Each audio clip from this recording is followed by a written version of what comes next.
Você vai ouvir agora uma mensagem nos encontros de paz e vida com o pastor Joahiri Palharim.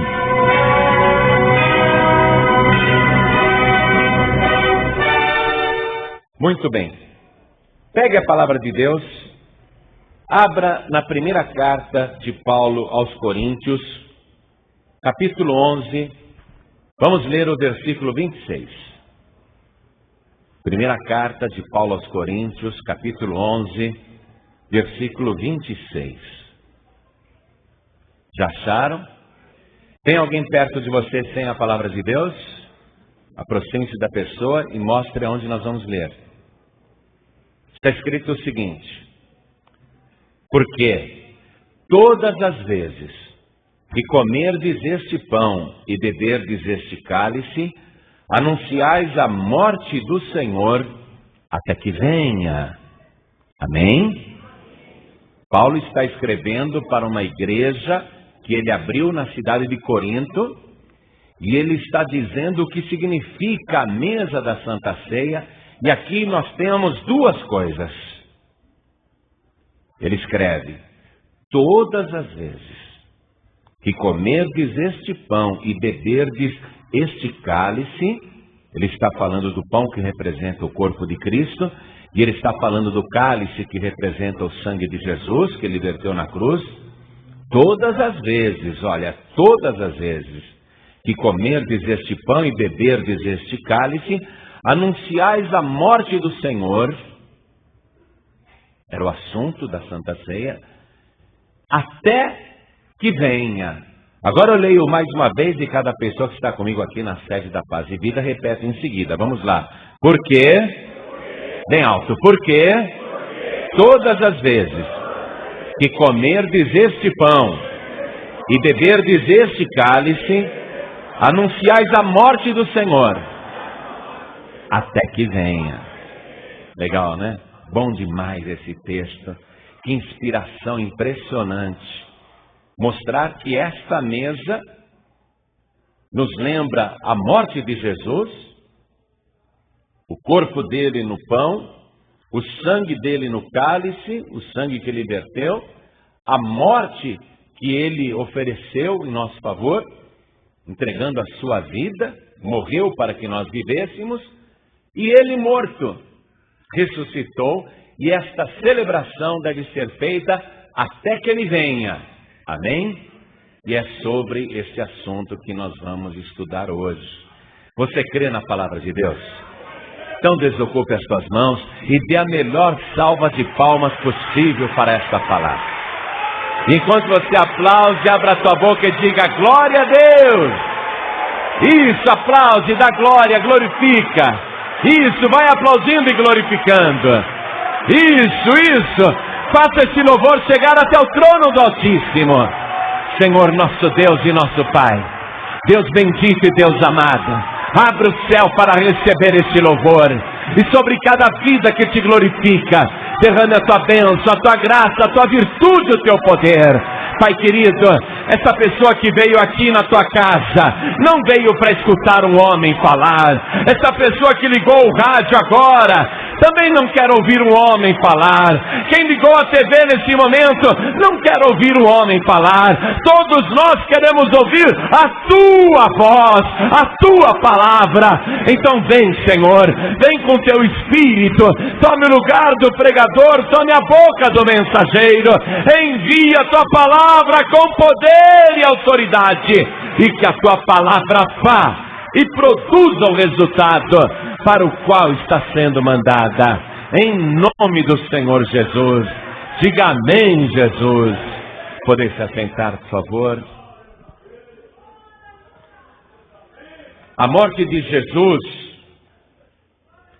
foi um fato traumático na história da humanidade, porque nunca alguém teve uma vida santa como a dele. Nunca ninguém realizou os milagres, sinais, prodígios e maravilhas que ele fez. Coisas inéditas. Nunca ninguém disse as coisas que ele disse. Enfim, Tudo era novidade. E tudo isso em apenas 3 anos e meio. Ele começou a pregar aos 30 anos de idade e morre aos 33 anos e meio, na Páscoa, a maior festa de Israel. E ele sabia que ele era o cordeiro daquela Páscoa. E submetido a uma tortura onde qualquer pessoa blasfemaria, xingaria, rogaria pragas, proferiria juízos, sentenças. Ele reuniu toda a força e com serenidade, mesmo se esvaindo, morrendo, ele perdoa os seus algozes, ora por aqueles que o maltrataram. Morre, e a sua morte ali na cruz não foi como a morte dos outros 2 crucificados que estavam ao seu lado direito e ao lado esquerdo. A morte de Jesus fez com que o céu se escurecesse do meio-dia às 3 da tarde, e quando ele deu o último suspiro, Pai, nas tuas mãos eu entrego o meu espírito, teve um terremoto muito grande, um terremoto assustador. No mesmo instante que ele rendeu o espírito, aquele terremoto abalou a terra, e as pessoas fugiram apavoradas, porque o céu estava escuro, trevas que se podiam apalpar. Aquele terremoto de surpresa, coincidindo com a entrega do seu espírito, muita gente saiu dali chorando, batendo no peito, lamentando, e Jesus Cristo parecia que tinha encerrado ali a sua história. Foi sepultado, e como vocês sabem, no 3º dia, ele, de uma maneira também inédita, ressurgiu dos mortos, saiu da sepultura, apareceu para diversas pessoas, ficou com elas ainda depois de ressuscitado pelo prazo de 40 dias, comendo e bebendo para provar que ele não era um fantasma nem um espírito, mas sim uma pessoa de carne e ossos, que podia ser tocada. Deu as instruções e aconteceu mais uma coisa inédita ali. Cerca de 500 pessoas no Monte das Oliveiras ouviram as suas últimas instruções e repentinamente ele começa a subir aos céus. E as pessoas ficam admiradas, tudo na vida daquele homem era inédito. Subir aos céus daquela maneira, voar sem ajuda de cordas, balões, sem nada, sem que ninguém o estivesse içando, ele começa a subir e as pessoas ficam admiradas, aquilo é glorioso demais. E todos ficam olhando para Jesus, até que ele desaparece nas nuvens. Alguém ainda continuava olhando, será que eu consigo ver? Nisso aproximaram-se 2 varões vestidos de branco e disseram para os discípulos que insistiam em procurá-lo nas nuvens. Os 2 varões disseram: por que vocês estão olhando para o céu? Este Jesus, que entre vós foi recebido em cima nos céus, um dia ele há de voltar a esta terra. Assim como para o céu os vistes subir, um dia também vocês o verão voltar. E as pessoas ficaram empolgadíssimas com esta mensagem, porque o próprio Jesus profetizou em vida que ele retornaria a esse planeta, e a igreja cristã primitiva passou a viver uma euforia, uma expectativa com relação à volta iminente, repentina de Jesus. E a igreja cristã de Jerusalém, a primeira igreja cristã do mundo, essa igreja se reunia sempre no primeiro dia da semana, e eles dedicavam aquele dia como dia de adoração e comunhão em torno do Senhor Jesus. Sempre no primeiro dia de cada semana, os cristãos se reuniam para compartilhar o pão e para ministrar a Santa Ceia. Todo primeiro dia da semana, e o primeiro dia da semana naquela época era o primeiro dia após o sábado, ninguém o chamava ainda de domingo, mas de o primeiro dia da semana. E sendo Jesus o primogênito dos mortos, sendo Jesus o primogênito dos vivos, sendo Jesus a ressurreição e a vida, a semana era consagrada, dedicada a Jesus no primeiro dia. O primeiro dia era sagrado, esse dia é do Senhor, e nós temos que dedicá-lo ao Senhor. E a igreja, enquanto se reunia para participar do pão e do cálice, lembrava o sofrimento. As testemunhas contavam passagens da vida de Jesus, relatavam fatos que haviam presenciado, palavras que haviam ouvido da boca do Senhor Jesus, relembravam para as pessoas as coisas que o Senhor havia feito. Então, era maravilhoso participar daquela reunião sempre no primeiro dia de cada semana. A igreja ficava extasiada. As pessoas queriam que Jesus voltasse logo. E havia uma expectativa, uma ansiedade, uma certeza tão grande de que Jesus logo voltaria, que as pessoas passaram a vender casas, terrenos, propriedades.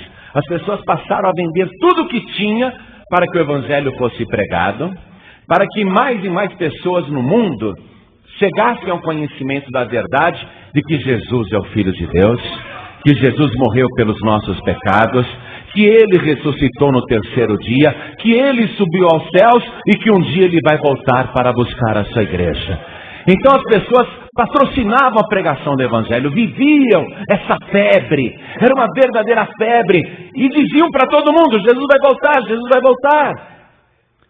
O apóstolo Paulo, que abriu muitas igrejas, foi o maior pregador daquela época, mais até do que Pedro, teve uma obra muito maior do que Pedro, um alcance muito grande, foi um grande evangelista.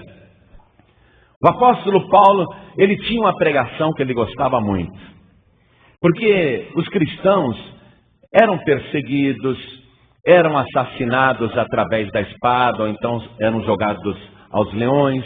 Os cristãos eram apedrejados, eram torturados, eram aprisionados. Muitos morriam no meio dessa perseguição. Então o apóstolo Paulo gostava de reunir a igreja e falar assim para as pessoas: olha, eu não quero que vocês fiquem tristes por causa dessas pessoas que já morreram. Eu quero que vocês se consolem com estas palavras. Porque o mesmo Senhor Jesus, o mesmo que morreu na cruz, o mesmo que ressuscitou, o mesmo que subiu ao céu, o mesmo Senhor Jesus, um dia descerá do céu com alarido, com voz de arcanjo e com a trombeta de Deus. E os que morreram em Cristo ressuscitarão primeiro, depois nós. Os que estivermos vivos, seremos arrebatados juntamente com eles nas nuvens, a encontrar o Senhor nos ares, e assim estaremos para sempre com o Senhor. Aí a igreja, quando ouvia essa mensagem, se empolgava. Vale a pena morrer por causa de Jesus Cristo, porque Ele vai voltar. E o apóstolo Paulo tinha essa pregação constante: Jesus vai voltar, vigiem, orem. Mas Paulo esperava um dia estar vivo para ver a volta de Jesus. Paulo que escreveu: e nós, os que estivermos vivos, seremos arrebatados. Ele que estava esperando o arrebatamento, ele não vai viver essa experiência. Ele morre decapitado numa prisão em Roma. Sua cabeça é separada do corpo. Ele não viu Jesus voltar. Mas ele tinha essa fé. A igreja que ele abriu, tanto em Corinto, como na Galácia, como em Tessalônica, em toda parte, em Filipos, a igreja que ele abriu, nenhuma daquelas pessoas viu se cumprir esta profecia de que Jesus Cristo voltaria rapidamente. E o próprio João, o último dos apóstolos, o que mais viveu, quando ele estava velho, com mais de 90 anos de idade, Jesus aparece para ele na ilha de Pátimos e lhe faz a revelação. A palavra Apocalipse quer dizer revelação. E ele escreve tudo o que está sendo revelado. E quando João recebe o relato completo, o Senhor que estava revelando tudo para João em espírito diz, no penúltimo versículo do livro de Apocalipse, o Senhor diz para João: Aquele que te testifica estas coisas, aquele que testifica estas coisas diz, certamente, eis que cedo venho. E João, naquela época, há quase 20 séculos atrás, João termina dizendo assim, ora vem, Senhor Jesus. Mas João também não viu Jesus voltar. Aquele que disse, eis que cedo venho, ninguém viu ele voltar. E aí as pessoas ficam pensando, tantos séculos se passaram. Aqueles primeiros cristãos morreram frustrados? E nos séculos seguintes? E a expectativa que existiu e não se cumpriu? E nós agora aqui no século 21? E nós? Será que nós podemos acreditar nesta história? Será que nós podemos realmente esperar a volta de Jesus? Por que Jesus não voltou ainda? E quando ele voltará? Essa é a questão. Se ele vai voltar, quando será a sua volta? Amados, quando Jesus estava aqui na terra ainda, disfarçado de Galileu, não é? Como se fosse um homem comum, Jesus incentivou as pessoas a orar e vigiar e perseverar na fé. E ele falou isso em diversas ocasiões. Ele continuou incentivando as pessoas a vigiarem, a orarem e esperarem a volta do Senhor. Mas Jesus Cristo, naquela época, ele descreveu o tempo em que ele voltaria. A primeira igreja cristã que existiu no mundo queria que ele voltasse naquela geração, mas Jesus não profetizou sobre aquela geração. Ele disse muitas coisas sobre aquele tempo. Jerusalém vai ser destruída, não vai ficar pedra sobre pedra, tudo se cumpriu. Mas não foi para aquele tempo que ele fez as profecias da sua volta. A expectativa da volta do Senhor Jesus valia para manter as pessoas firmes na fé, mas se nós lermos as profecias do Senhor Jesus, nós veremos claramente que o tempo não era aquele. Que apesar de todos os apóstolos e a igreja cristã primitiva ter alimentado uma expectativa da volta de Jesus naquela época, a volta não estava profetizada para aquele tempo. Então eu quero que você vá comigo no Evangelho de Mateus, no capítulo 24, onde nós encontramos a maior parte das profecias sobre o fim. E Mateus conseguiu se lembrar de várias e anotou para a gente aqui, e nós vamos ler o que Mateus conseguiu se lembrar e registrar. Aqui está escrito assim, ó, a partir do versículo 33. Jesus diz, igualmente, quando virdes todas estas coisas, sabei que ele está próximo às portas, não é? Então, que coisas? Se as pessoas naquela época tivessem atentado para esse detalhe, para um pouquinho. Jesus disse que quando certas coisas estivessem acontecendo, é porque ele estava próximo às portas. Então vamos voltar um pouco aqui nessa leitura e vamos começar a ler a partir do versículo 4. Estou no Evangelho de Mateus, capítulo 24, versículo 4. Jesus começa fazendo uma advertência. E Jesus respondendo disse-lhes, acautelai-vos que ninguém vos engane. Jesus registra que o tempo da sua volta seria um tempo de engano, a operação do erro. E que a gente deveria se precaver para que ninguém nos enganasse. Porque muitos virão em meu nome dizendo, eu sou o Cristo, e enganarão a muitos. O que tem de maluco, eu não vou chamar nem de picareta, de maluco mesmo, dizendo que é Cristo reencarnado, tem seguidores, tem adeptos, tem mulheres que acompanham, tem pessoas que largam tudo e ficam seguindo. Olha só, Jesus disse que esses enganariam a muitos, está se cumprindo.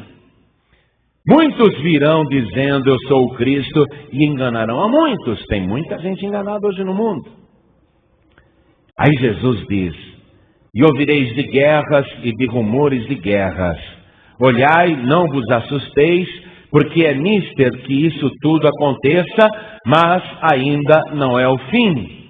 Uma época de muitas guerras e muitos rumores de guerras. Naquela época não havia muitas guerras, porque Roma dominava o mundo. O Império Romano forçava as nações a viver a Pax Romana. Todos viviam a Pax Romana. Todos estavam sujeitos a Roma. Não havia guerra contra Roma. Uma rebelião aqui que era sufocada, outra rebelião ali que era logo banida. Enfim, não havia guerras e rumores de guerras. Não era aquela época. Jesus fala de uma época com muitas guerras, com muitos rumores de guerras. Não apenas guerras em andamento, mas rumores de novas guerras. Nós podemos olhar o jornal a qualquer dia desse nosso século. Podemos pegar o jornal de hoje ou de amanhã e não haverá página que não comente alguma guerra ou no Oriente Médio, ou na África, ou terrorismo, ou estado de guerra, ou estado de sítio, ou violência. Para você ter uma noção das coisas, a violência no Rio de Janeiro mata mais gente do que a guerra do Iraque. E a gente fica assustado com a guerra do Iraque. Nossa, meu Deus do céu, o que é isso? Mas guerras e rumores de guerras. E agora nós estamos vendo que o mundo começa a enfrentar um inimigo até então desconhecido. A guerra religiosa. Onde os países muçulmanos estão movendo uma guerra santa contra os infiéis. E eles consideram infiéis todos aqueles que não são muçulmanos. Por isso, os atos de terrorismo, que são completamente sem sentido para nós. Porque a nossa fé cristã, nos ensina de que se alguém nos ferir na face direita, devemos oferecer a outra face. E os muçulmanos não ensinam isso. Além do olho por olho, eles ensinam, se você morrer, mas levar vários infiéis e matar vários infiéis, você irá para o paraíso com direito a 10 virgens, que depois te servirem continuarão virgens, voltarão a ser virgens, e você vai fazer um favor para os inocentes que morrem. Por isso que um suicida muçulmano, quando ele entra num supermercado, numa lanchonete, numa estação de trem, e ele explode o seu próprio corpo e mata 40, 50, ele acha que ele fez um favor para esses 40 e 50 que morreram, porque a religião dele ensina essas pessoas inocentes que morreram, você as mandou para o paraíso. Então eles querem mais explodir todo mundo. Nós não temos nenhuma chance contra esse inimigo, porque eles vêm nos bater, nós damos a outra face, e eles ao contrário, nos explodem e acreditam que estão fazendo o favor de nos mandar para o paraíso, que eles estão morrendo e até fazendo um trabalho para Deus. E hoje, a capital do islamismo, o país mais poderoso dos muçulmanos e que está apavorando o mundo é o Irã, a antiga Pérsia que está na Bíblia. O Irã hoje é uma nação muito poderosa, é a terceira reserva petrolífera do mundo. O mundo pode querer fazer boicote econômico contra o Irã, mas a quantidade de barris de petróleo que eles vendem ao preço exorbitante que está no mercado externo, mais de $140 um barril de petróleo, isso jorra tanto dinheiro no Irã que eles não estão preocupados se o mundo está boicotando ou não, porque o dinheiro entra todo dia numa quantidade incalculável e eles estão desenvolvendo armas, bombas, mísseis e usinas nucleares.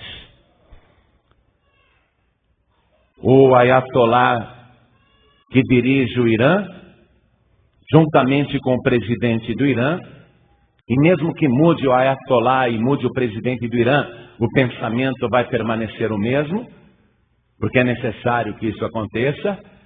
Eles têm como objetivo varrer Israel do mapa.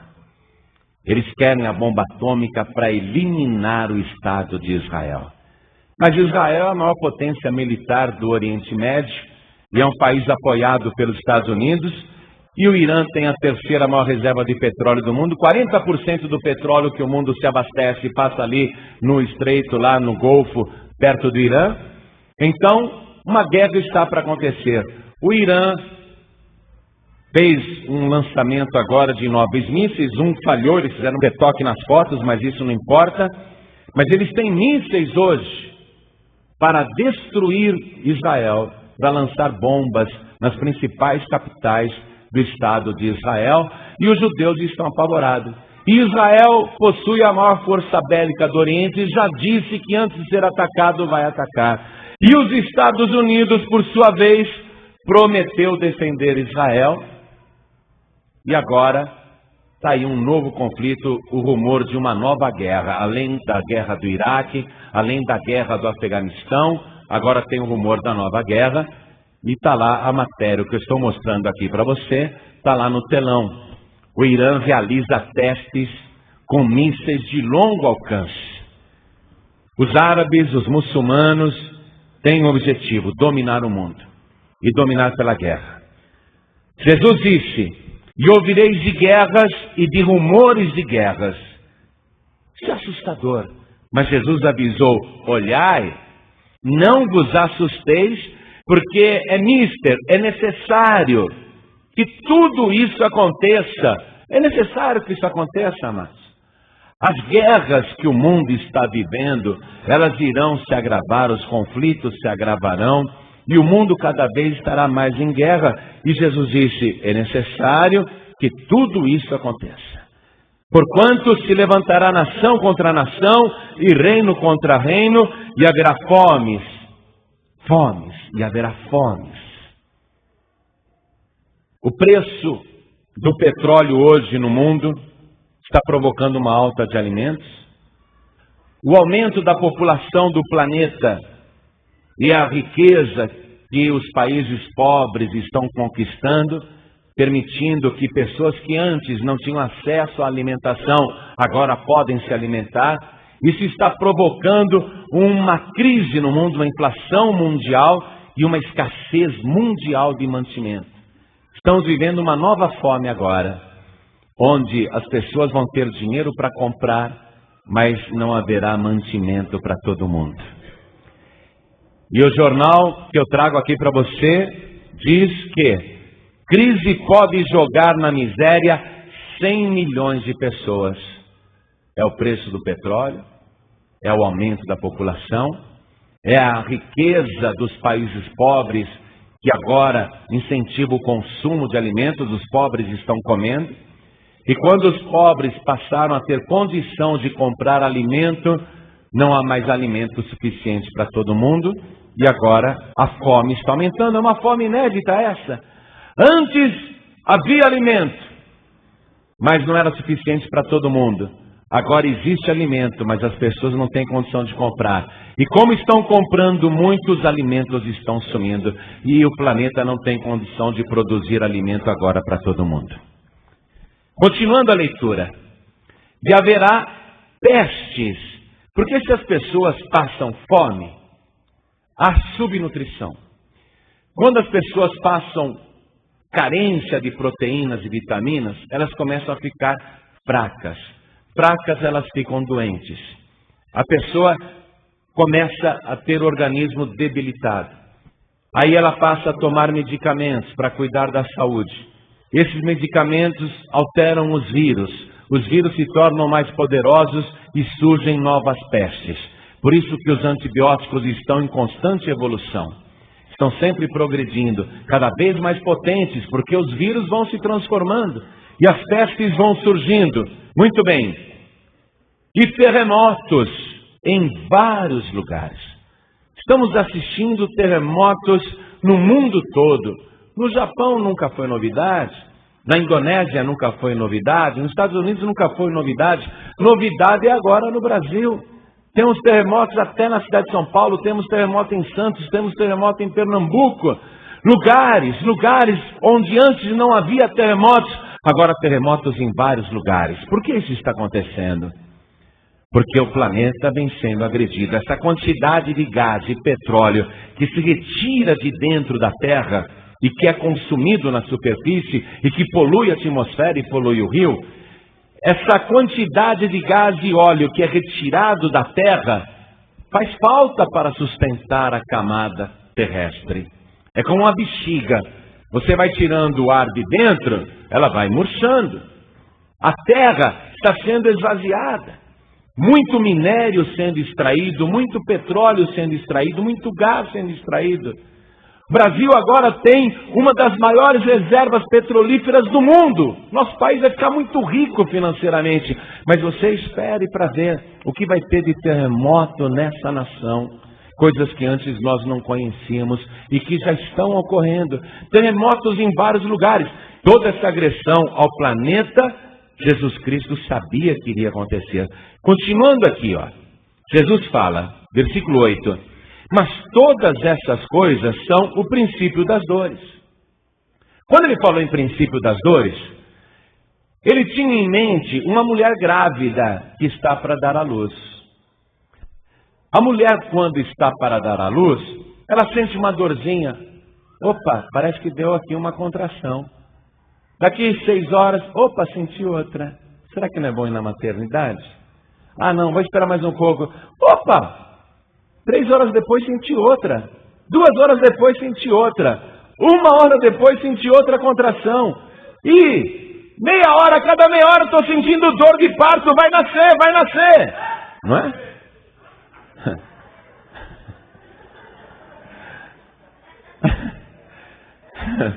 Aí o marido corre com a mulher para o hospital, para a maternidade. E na hora do parto ela está lá esperando. Mas o médico não sabe que hora que o neném vai decidir nascer. A dor aumenta, se multiplica, tem intervalo cada vez mais curto, mas o médico não sabe dizer que hora que a criança vai sair de lá de dentro. É a hora do parto, é a hora das dores. Até o médico mais experiente, ele fala, olha, eu acho que sai daqui, sei lá, vamos esperar, né? Daqui 1 hora, daqui meia hora, deve sair, vamos aguardar. Aí a mulher fica lá, na maternidade, gritando, gemendo. Nem ela sabe que hora que a criança vai sair. Ninguém sabe que hora que a criança vai sair dali de dentro. Jesus disse que nós estamos vivendo o princípio das dores. Jesus fala aqui sobre perseguição, ódio, intolerância religiosa, tudo isso que nós estamos vivendo nesse tempo. Jesus fala no versículo 10 a respeito de muitos escândalos e as pessoas se escandalizando. Ele fala aqui no versículo 10 a respeito de muita traição e muito aborrecimento de uma pessoa com a outra. As pessoas aborrecidas, as pessoas de mau humor, as pessoas se aborrecendo por qualquer motivo, as pessoas se maltratando. E ele fala, e surgirão muitos falsos profetas e enganarão a muitos. Eles continuam aí. E aí ele profetiza, e por se multiplicar a iniquidade, o amor de muitos esfriará. Então, ele fala de uma multiplicação da iniquidade que vai esfriando o nosso amor, não é? Quando você vê um menino como João Hélio sendo arrastado pelo lado de fora de um carro, por quilômetros na cidade do Rio de Janeiro, e você vê que fizeram isso com uma criança indefesa, uma família que não fazia mal a ninguém, aí você fica revoltado. Que absurdo! Esse país precisa ter pena de morte, precisa ter cadeira elétrica, precisa ter prisão perpétua. O amor vai esfriando. A gente vai assistindo às iniquidades e o nosso amor vai esfriando. Quando a gente vê que na zona norte de São Paulo, um casal pega a filhinha e joga do 6º andar de um prédio, não é? Aí você fica furioso, o amor vai esfriando, porque é tanta iniquidade se multiplicando. E quando você pensa que já viu de tudo, surge uma notícia mais cabeluda ainda. militares, oficiais do exército, pegam 3 jovens e entregam para traficantes matarem. O exército colaborando com traficantes na cidade do Rio de Janeiro. Aí você fica revoltado, que absurdo, o amor vai esfriando. Aí você pensa que já viu o máximo. Aí vê que 2 policiais militares no Rio de Janeiro metralham também o carro onde está a mulher com 2 filhinhos e uma bala pega na criança, a criança morre. E a polícia diz, foi engano, a gente pensou que era o carro do traficante. Aí você fica triste, fala que absurdo, a iniquidade se multiplicando. Aí você olha para os poderosos, estão corrompidos, prisões ocorrendo, solturas em seguida. Eu tenho aqui uma matéria também que fala, banqueiro teria tentado suborno de 1 milhão, ofereceu 1 milhão para o delegado, não me investiga não, toma $1 milhão aqui. E os que foram negociar com o delegado ainda disseram para ele, vou ler aqui o jornal, ó. Os que foram negociar com o delegado disseram assim, olha, o nosso chefe, ele está preocupado apenas com a primeira instância judicial, uma vez que no Superior Tribunal de Justiça e no Supremo Tribunal Federal, ele resolveria tudo com facilidade. Está aqui no jornal. A mais alta corte do país, não é? O cara declarar, sem qualquer pudor, que ele só quer resolver as coisas aqui na primeira instância, porque lá em cima ele resolve com facilidade. E sai um negócio desse publicado, aí você fala, onde é que nós vamos parar? Será? Os poderosos fazendo isso? Aí você vai para o pobre. Vamos ver o pobre como é que está, né?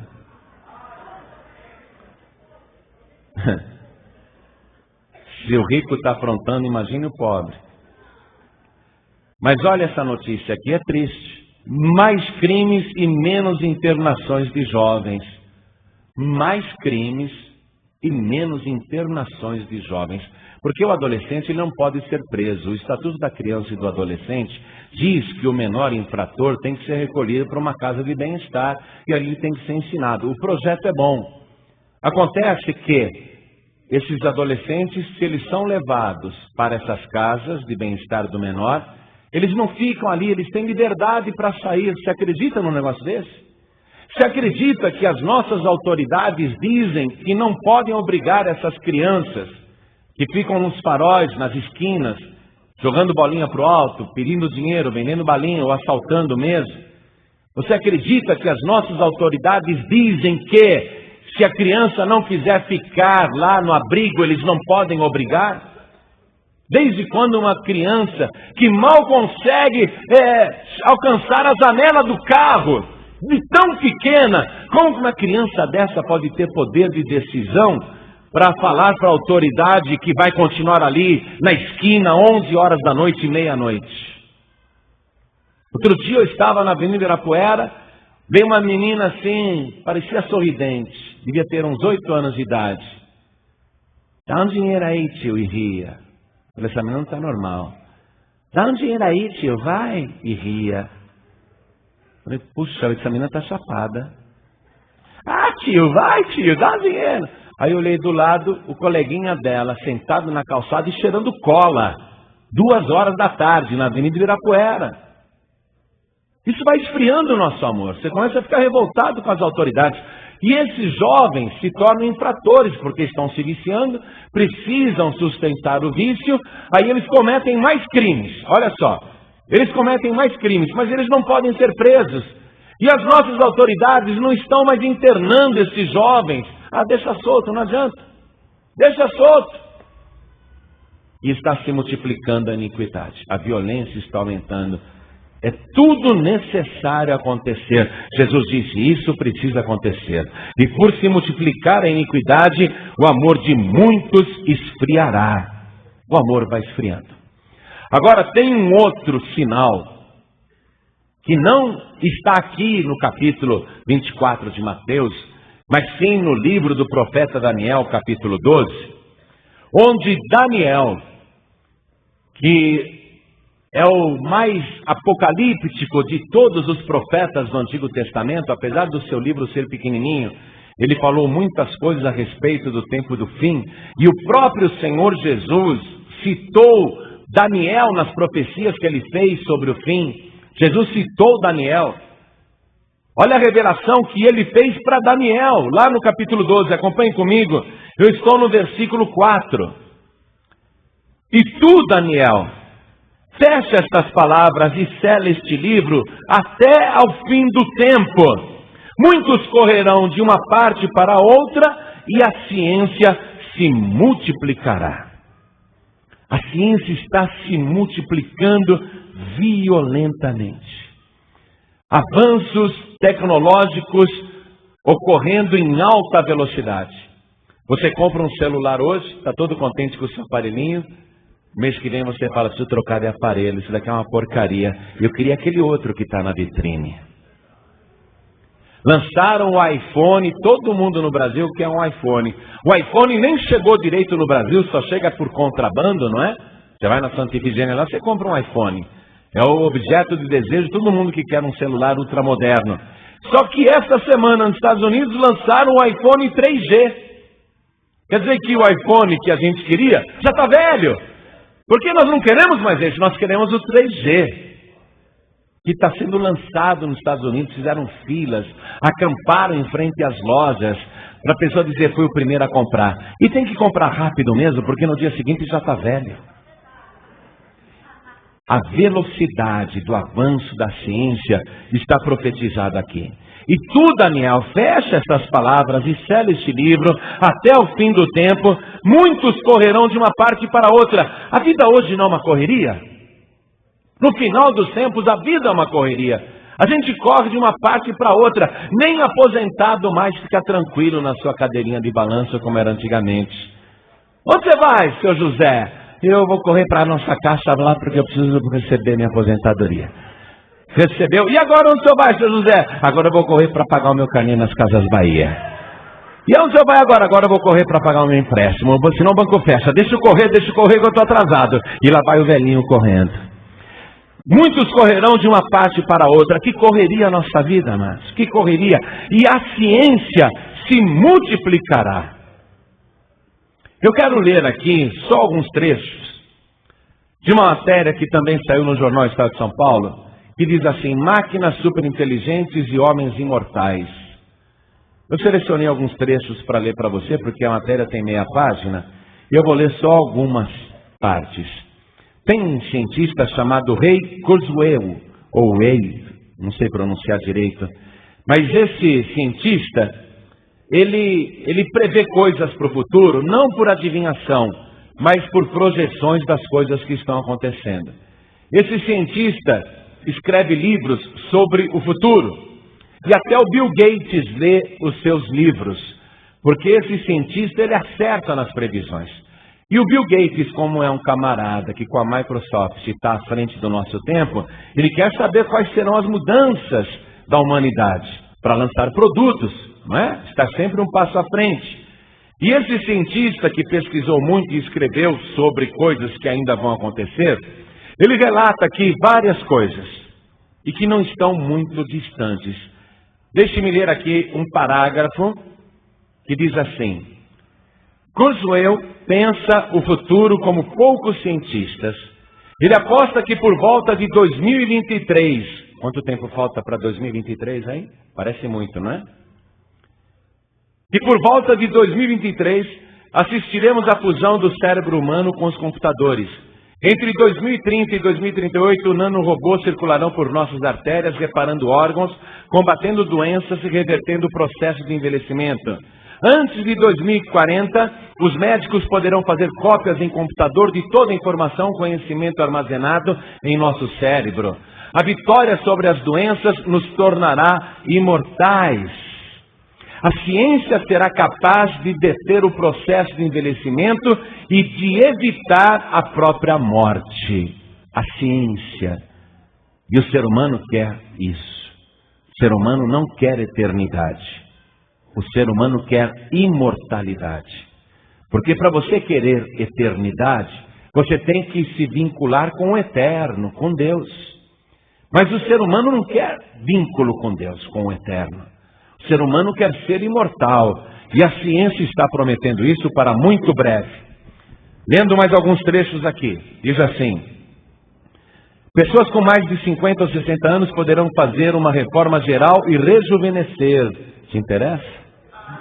Não é só plástica não, ficar mais novo.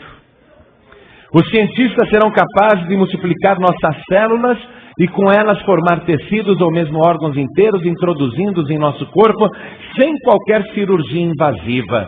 Vai dar para botar um coração novo aqui dentro sem tirar o velho. Vai dar para reformar os órgãos sem tirar os velhos. A hora que o novo já estiver funcionando, aí faz uma cirurgia para tirar o velho, para que você vai ficar com 4 rins, não é? Vai tirar o que não funciona mais. Isso está prometido pela ciência.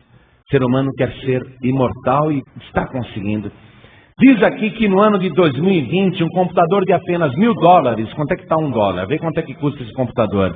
Um computador de apenas $1.000, ele vai ter uma capacidade de processamento 1000 vezes superior ao do cérebro humano. No ano de 2020, quanto tempo falta para 2020? Pouquíssimo tempo. Um computador porcaria de $1.000 vai ter uma capacidade de processamento 1000 vezes maior do que o cérebro humano. A ciência se multiplicando. Em 2045, se é que nós vamos chegar lá, né? Em 2045, o poder dos computadores será 1 bilhão de vezes superior ao do cérebro humano. Se Jesus não voltar até 2045, a maior parte de nós estará viva até lá. Eu, pelo menos, estarei em 2045. Estarei vivo e sem fazer implante dessas novidades aí. Vou estar vivo. Quem viver verá. Se é que o mundo vai durar até lá. Um computador ter essa capacidade de processamento de 1 bilhão de vezes superior ao cérebro humano é uma coisa assustadora. O avanço tecnológico no século XXI não será de apenas 100 anos, mas algo equivalente a 20 mil anos. Todo mundo sabe que um século tem 100 anos. Mas neste século aqui, nós não vamos progredir apenas 100 anos. A matéria está dizendo que por causa da multiplicação da ciência, a humanidade vai progredir, vai avançar o equivalente a 20 mil anos em apenas 100. A multiplicação da ciência. Quando Jesus falou da sua volta, ele determinou um tempo. Agora eu quero ler uma outra coisa, também assustadora. Polícia Federal propõe RG nacional para combater fraudes. Vai ser lançado em algumas cidades do Brasil, já está em uso.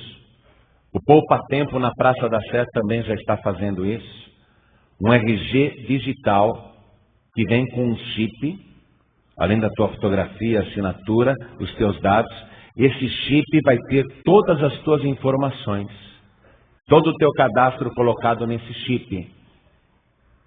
O governo brasileiro já está querendo implantar isso e a Polícia Federal acha ótimo, porque vai combater as fraudes.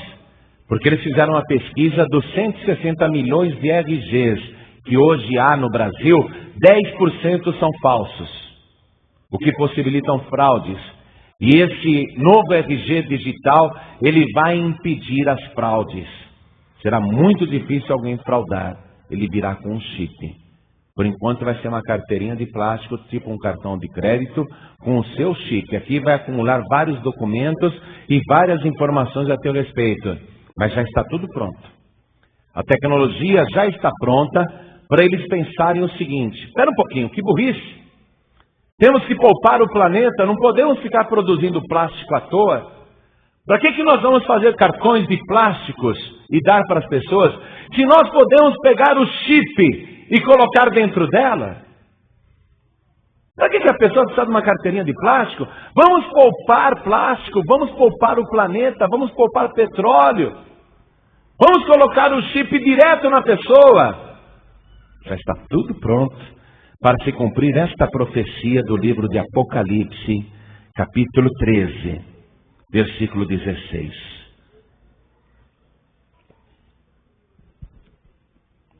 Está escrito assim: e faz que a todos, pequenos e grandes, ricos e pobres, livres e servos, lhes seja posto um sinal na mão direita ou na testa, para que ninguém possa comprar ou vender, senão aquele que tiver o sinal, ou o nome da besta, ou o número do seu nome.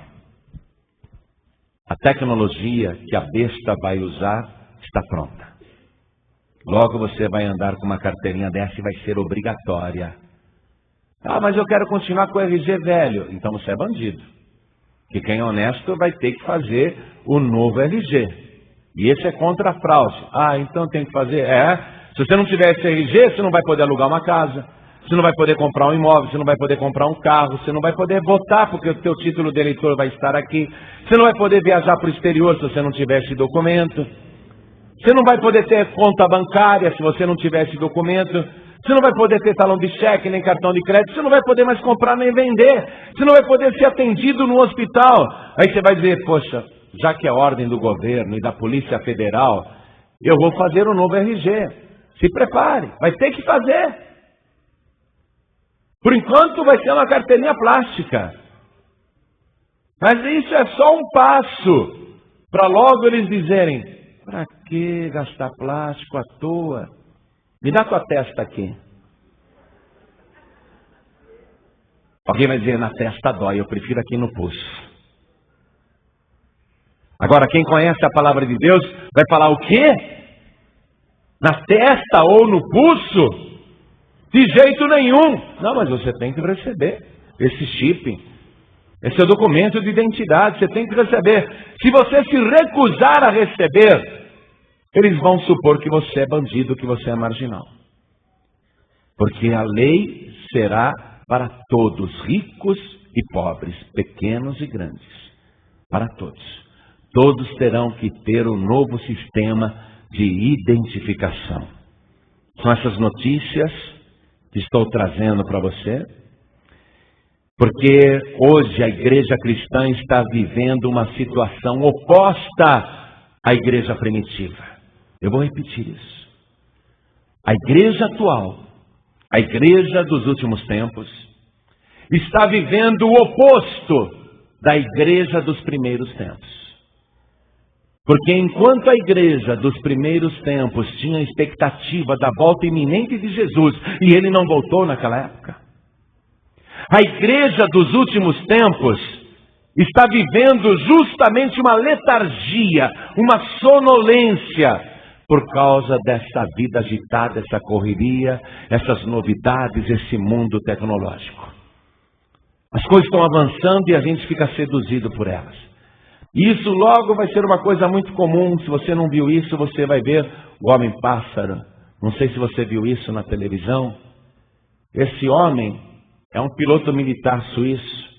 Ele fabricou estas asas, que funciona com 4 turbinas pequenas. E esse homem está voando a 300 quilômetros por hora. E ele faz a manobra que quiser, ele vira para a direita, vira para a esquerda, só fazendo um movimento com o corpo. Como os pássaros voam, voando a 300 quilômetros por hora. Olha que avanço tecnológico. Aí você vai ficar seduzido por essas coisas.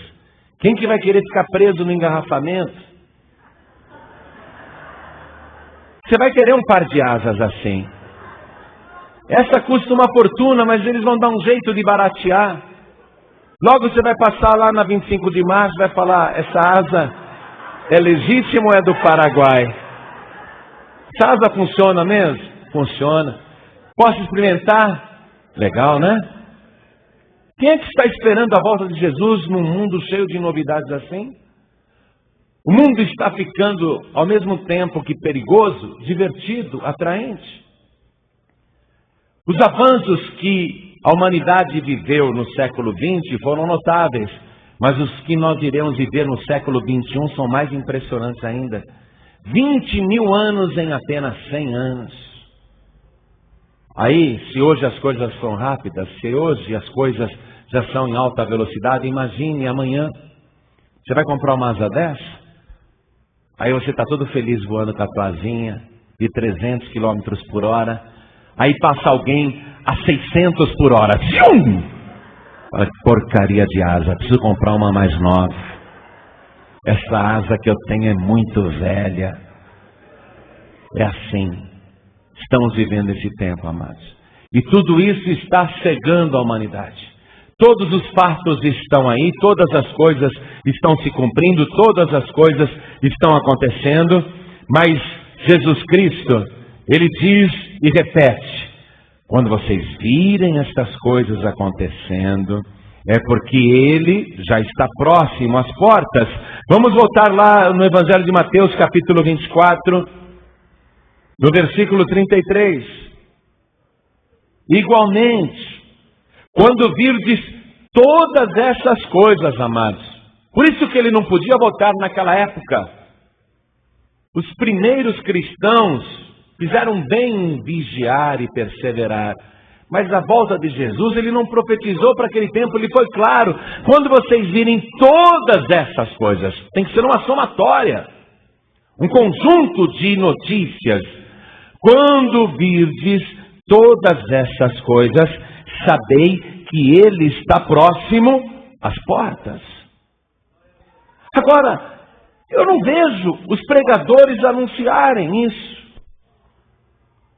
Eu não vejo essa pregação em lugar nenhum.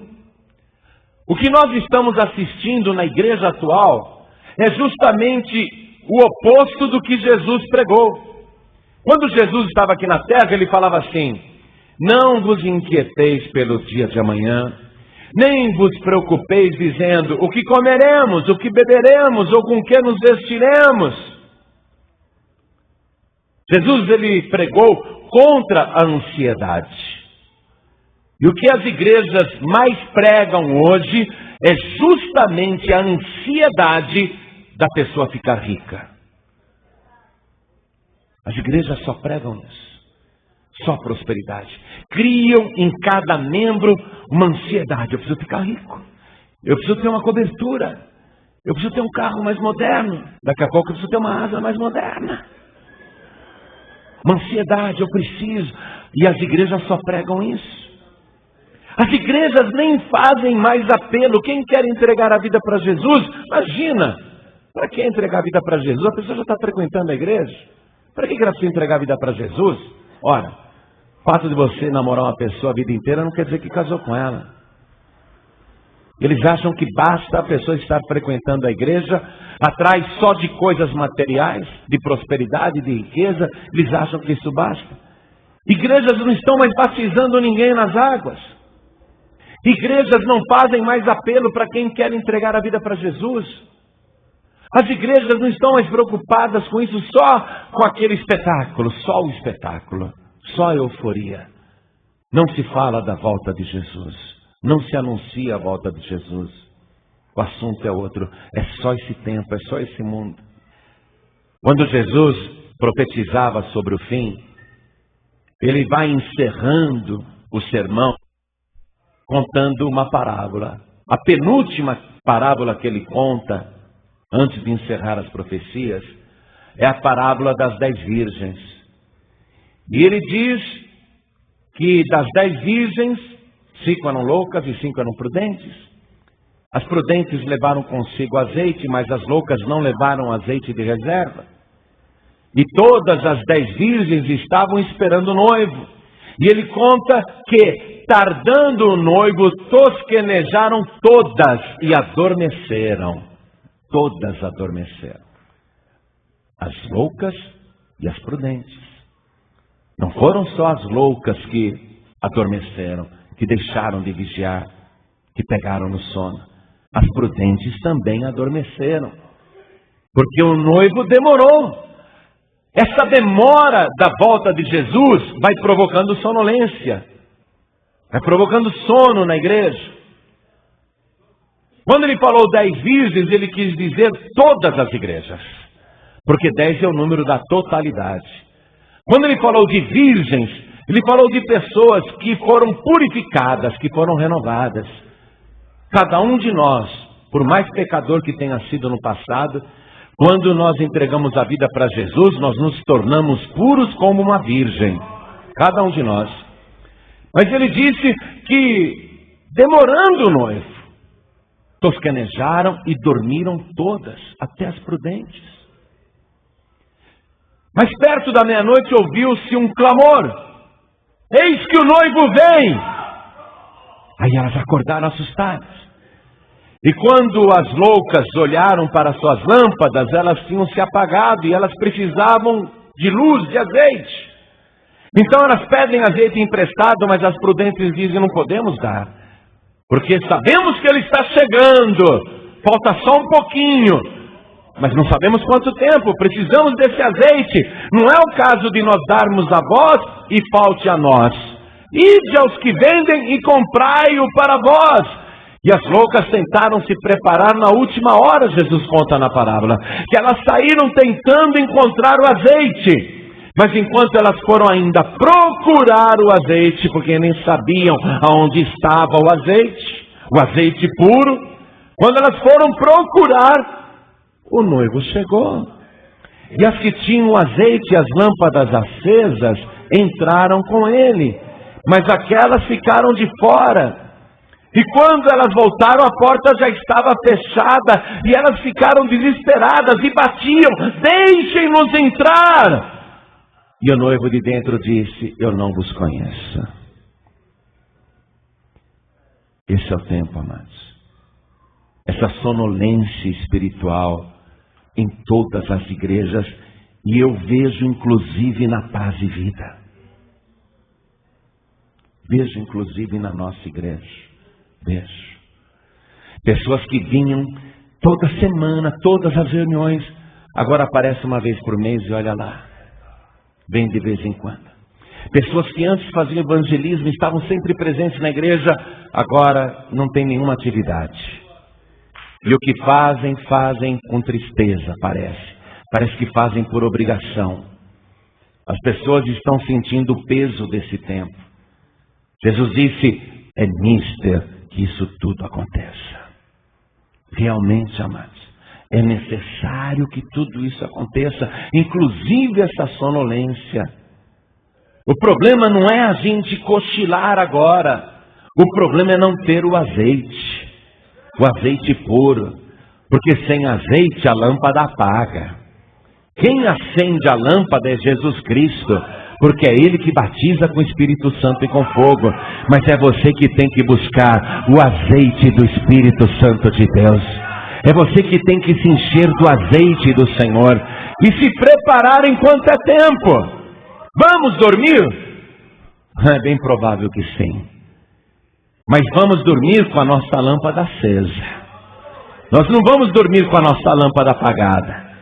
E já que nós vamos dormir, vamos tirar esse pijama listrado. Vamos tirar esse pijama azulzinho, bonitinho. Vamos tirar esse pijaminha lindinho aí. Tira essa roupa aí que você usa para dormir. Vamos tirar essa roupa linda. Vamos tirar esse pijaminha de listra, não é? E vamos colocar um pijama branco, resplandecente, lavado pelo sangue do nosso Senhor e Salvador Jesus Cristo. Podemos pegar no sono, mas a nossa veste estará lavada pelo sangue de Jesus. Podemos dormir, mas a nossa lâmpada vai continuar acesa e a nossa lâmpada não vai se apagar. Qual que é o objetivo hoje da mensagem da igreja? Fazer as pessoas acordarem, porque estamos vivendo o oposto da igreja cristã primitiva. Enquanto naquela época eles vendiam tudo, vendiam casas, terrenos, propriedades, e iam para a igreja e pregavam o evangelho para todo mundo, agora nós estamos vivendo o tempo contrário. É o contrário, ninguém espera a volta de Jesus. As pessoas relutam em patrocinar o evangelho, relutam em abrir mão de qualquer coisa. As pessoas estão se apegando apenas com as coisas materiais. As pessoas estão sonolentas. É o oposto. Esse é o tempo.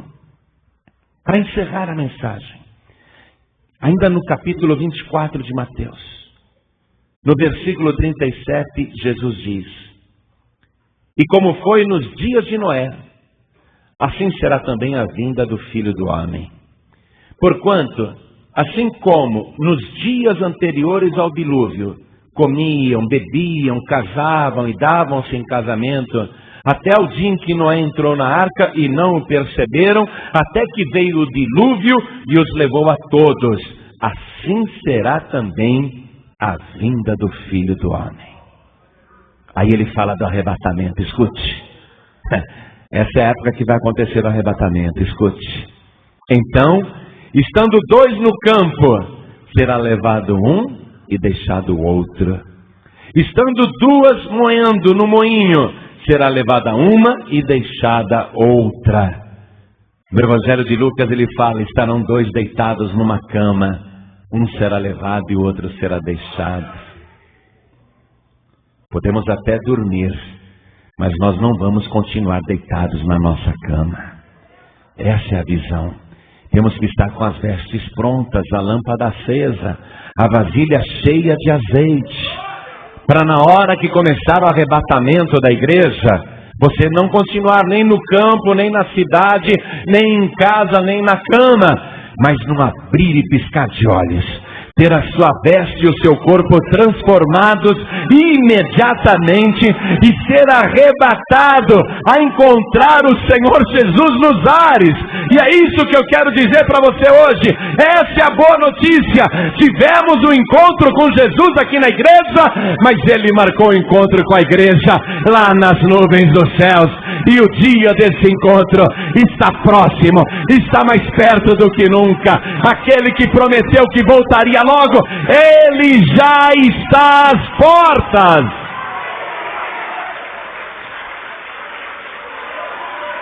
Olha como ele termina a mensagem, amados. Vigiai, porque não sabeis a que hora de vir o vosso Senhor. Versículo 44. Por isso estai vós apercebidos também, porque o Filho do Homem há de vir a hora em que não penseis. É isso. Esse é o tempo. Hoje a igreja não tem a mesma expectativa que a primeira igreja cristã tinha a respeito da volta de Jesus. Não tem. Basta ver o que estão pregando nas igrejas por aí. Eu fui pregar num seminário em São Paulo. Eu já contei isso para vocês. Eu fui o 5º pregador, fui no 5º dia. Antes de mim foram vários, só estrelas. Fiz a minha pregação e o apelo para quem queria entregar a vida para Jesus e para quem queria voltar para Jesus. Veio aquela multidão para frente. Aí me procuraram depois da mensagem e disseram: pastor, o senhor foi o único pregador aqui nesse seminário que fez um convite para quem quisesse entregar a vida para Jesus. Os pastores, os pregadores não estão mais preocupados com isso. Querem vender CD, querem vender DVD. Estão preocupados com isso. Em pregar muita prosperidade, em criar ansiedade na pessoa para ficar rica. E eles estão mesmo seduzidos por esse tempo. Estou falando abertamente, amados. Estou falando claramente. Não sou melhor do que ninguém, mas eu não perdi a visão. A minha visão não se escureceu. Quando eu entreguei a vida para Jesus, eu estava com 20 anos de idade. Mas o que mais me atormentava era olhar para o céu, ver as estrelas e pensar: e se Jesus voltasse agora? Olha as coisas que eu estou fazendo. Se ele voltasse agora, eu ficaria na terra. Eu não seria salvo. E no meu íntimo eu suplicava: Senhor, por favor, demore para voltar. Não volte já não. Porque eu sabia que se ele voltasse, eu ficaria.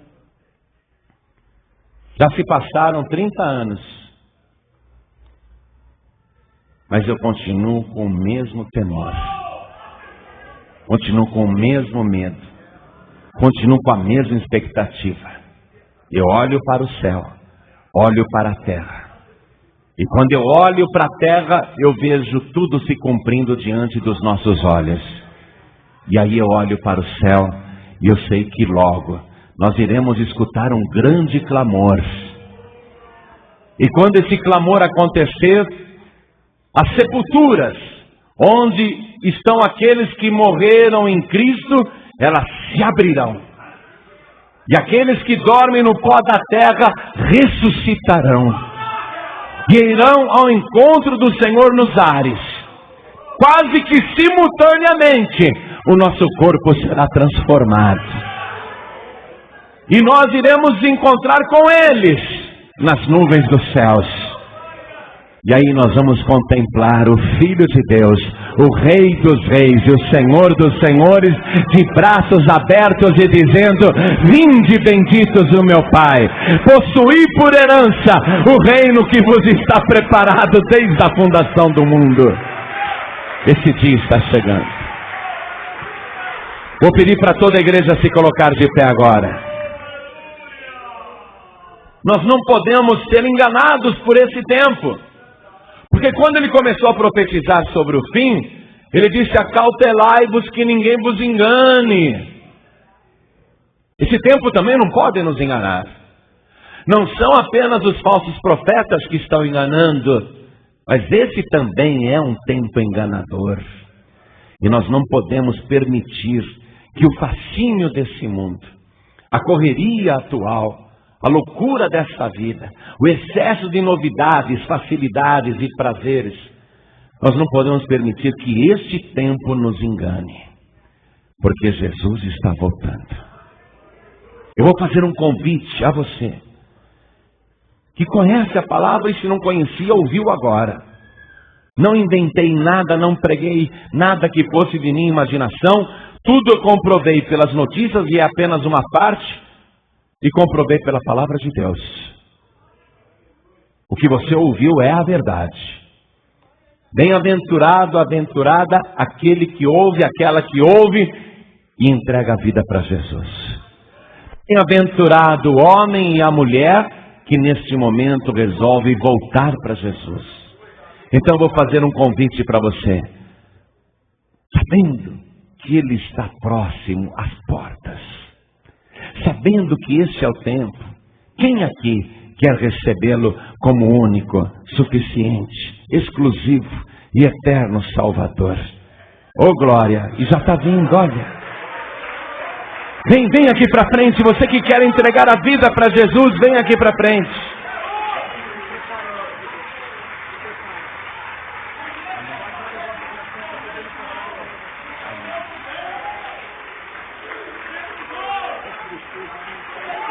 Você vai se entregar agora? Não, você não vai morrer não, você vai viver. Vem para frente você que quer entregar a vida para Jesus, vem para cá. Eu sei que o Espírito Santo nesse momento quer trazer mais pessoas aqui na frente, mas o inimigo tem algumas vidas aprisionadas. Em nome de Jesus, Satanás, retire as suas unhas imundas da vida desta pessoa. Em nome do Senhor Jesus, rompam-se as cadeias, rompam-se os grilhões. Meu querido e minha querida, você não vai continuar no seu lugar, porque o Espírito Santo de Deus está dizendo: vem, e você tem que vir. Vem aqui para frente em nome do Senhor Jesus. Saia do seu lugar. Tem mais gente, o Espírito Santo me diz isso. Dê um passo, peça licença para o povo, peça licença para as pessoas e vem aqui para frente em nome de Jesus. Você que está afastado, afastada, vem aqui para frente, vem para cá. Vamos aplaudir mais o Senhor Jesus. Você não pode ir embora sem tomar a Santa Ceia. Quem sabe estaremos dormindo esta noite. E quem sabe Ele volta de madrugada. E quem sabe naquela hora você é arrebatado. Se você estiver na presença do Senhor, é isso que vai acontecer. Mesmo dormindo, você será arrebatado. Será arrebatado. Se tem mais alguém que quer aproveitar e vir aqui para frente, venha, porque nós vamos orar. Quero convidar as pessoas que estão ouvindo pela rádio, as pessoas que estão ouvindo pela internet, as pessoas que estão assistindo pela TV, entrega a vida para Jesus, volta para Jesus, se reconcilia com o Senhor agora, porque nós vamos orar. Se ajoelhe ao lado do teu rádio, se ajoelhe ao lado do teu computador, se ajoelhe ao lado do teu televisor, porque nós vamos orar. Você que está dirigindo e ouvindo esta mensagem, você precisa entregar a vida para Jesus, você precisa voltar para o Senhor, você precisa ficar firme na presença do Senhor. Então você que está no trânsito ouvindo esta mensagem, ou está em qualquer rodovia, avenida, ouvindo esta mensagem, Jesus está voltando. Volte para Jesus, entrega a tua vida para Jesus. Não precisa parar o teu veículo. Coloque a mão direita sobre o teu coração, porque nós vamos orar. E todos nós que viemos aqui para frente, vamos dobrar os nossos joelhos diante do altar. Coloque a mão direita sobre o teu coração. A igreja continue de pé e a igreja estenda a mão direita na direção de cada pessoa que está ajoelhada aqui na frente. Com a mão direita sobre o teu coração, ore assim comigo. Meu Deus e meu Pai.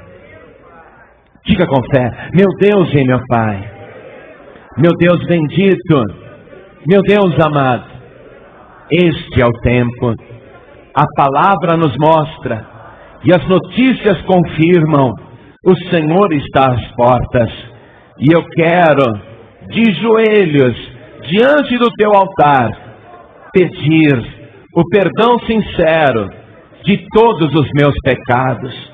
Apaga, Senhor, as minhas iniquidades, e me purifica agora, com o sangue de Jesus, porque eu não tenho outro Redentor, eu não tenho outro Salvador. Meu Deus da glória, eu quero o meu nome brilhando no livro da vida, e por favor, Senhor, nunca arrisque o meu nome do teu santo livro.